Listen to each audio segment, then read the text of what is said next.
Welcome to my channel, Andra Makes. Today I am super duper excited to show you this amazing hack, how to make a Santa sack / gift bag from an existing pillowcase. I am so excited about this. You will not believe how easy and inexpensive it is. These would also make wonderful laundry bags and gift bags for any occasion. Doesn't have to be a Santa sack or for Christmas. If you make one of these using my tutorial, please tag me on Instagram when you post it. I would love to see it and share it. I also have a Ko-fi account that I will link in the description box if you'd like to leave me a little tip. If not, no worries, no problem at all. But let's get started on this super duper easy hack. I cannot wait for you to see how easy this is. Okay, the supplies you're going to need are a pillowcase. I got these in a set of 2 from Walmart. They were 2 for $7. You'll need some bias binding. I got double fold bias tape quilt binding. You can get the more narrow binding, but just make sure whatever you use for your drawstring will fit through it. You'll need something for your drawstring. You can use grosgrain ribbon or cording. I got this from Walmart. It's cable cord. And just make sure whatever you're using for the drawstring, whether it be grosgrain ribbon or cording or whatever, is narrow enough to fit through whatever you choose to use for the casing. And then you'll need a gift tag.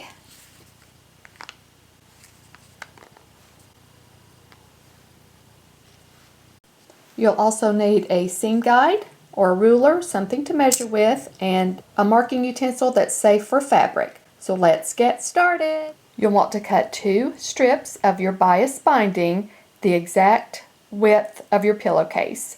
Mine is 20 inches, so I cut 2 20-inch strips of bias binding. And there they are.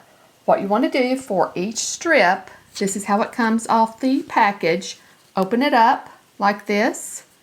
Get your measuring device and your marking tool and mark a line 1 inch from each end of both pieces of your bias binding. And once you do that, fold it on the line that you marked and top stitch. And it will look like this. I used a 1/4 inch seam allowance to top stitch. So do that to both bias binding pieces and then meet me back here. Okay, now here's where you get to be the designer. You can decide which look of the casing you like better. This is the bias binding unfolded and has been top stitched. And then here it is folded over, just like it came off the packaging. So decide which look you like better for your casing, and once you've decided, you want to find the stitching line or where the cuff ends on your pillowcase. There is mine. I hope you can see that. You should have one on yours. If you don't, this one is about a little less than 4 inches down from the top. So if you don't have a cuff line or a stitching line, just measure down 4 inches, or you can decide how far down you want your casing to be. But I'm going to use the actual cuff because I think when the drawstring is pulled together, that will look really cute, this being the top. So you decide that also. If you're going to use your stitching or cuff line, take your bias binding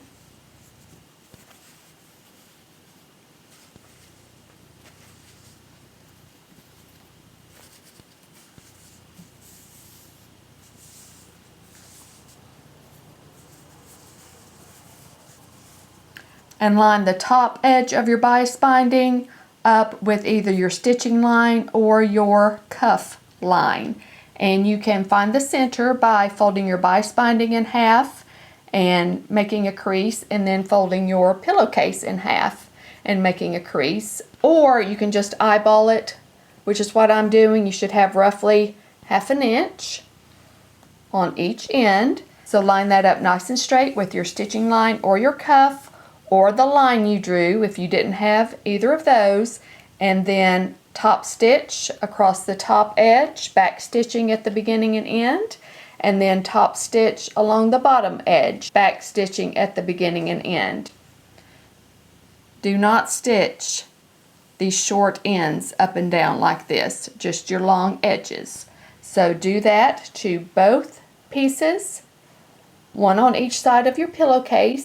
You could also use a decorative stitch. That would look really pretty, or even a zigzag or something like that. But do that and then meet me back here. Once you have your bias binding casings sewn on, this is what it'll look like. There's one side. There's the other side. Now let's go back to the width of the pillowcase you're using. Whatever your width is, you want to cut your cording or grosgrain ribbon, whatever you're using for your drawstring. You want to cut it the width of your pillowcase times 2 plus 20. So mine is 20 inches. So 20 times 2 is 40, plus 20 is 60. So I'm going to cut 2 strips of my cording 60 inches long. So you cut yours using that formula for whatever width of pillowcase you're using, and then meet me back here. Okay, this was not planned when I started this tutorial, but I'm so tickled with how it turned out. When I cut my cording, it frayed. So I took advantage of that, and I measured up about 1.5 inches from the end and just stitched back and forth several times, and then I finished fraying the cording. Is that not so cute? I like that better than just the way it came off the packaging. So I took advantage of that. So if yours does the same and you like that look, go ahead and do that. Do both ends of each cording pieces. Now we're going to thread our cording through our casing and use your bodkin or whatever, safety pin, whatever you like to use. And we're going to start on I'm going to start on the left side of my casing, and I'm going to thread it all the way through and then around the back through that casing and around, and I'm going to come back out on the left end. You're going to come out on the same end you started. So do that with one cording piece, and then for the other cording piece you're going to start on the opposite side.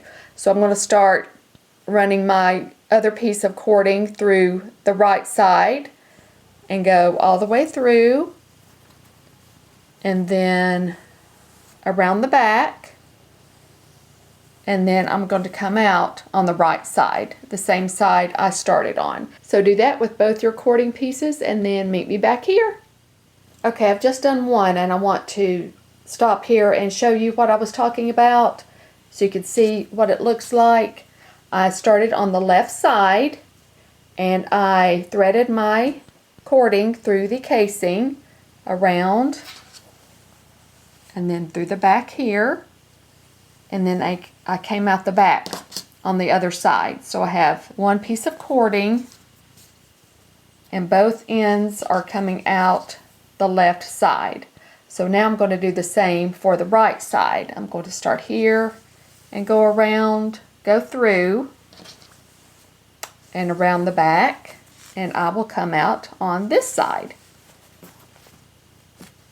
So I hope that makes more sense. So do your remaining cording through the opposite side of your casing and then meet me back here. Okay, here's what we should have so far. Here's 2 ends of the drawstring coming out the left side and 2 ends of the drawstring coming out the right side.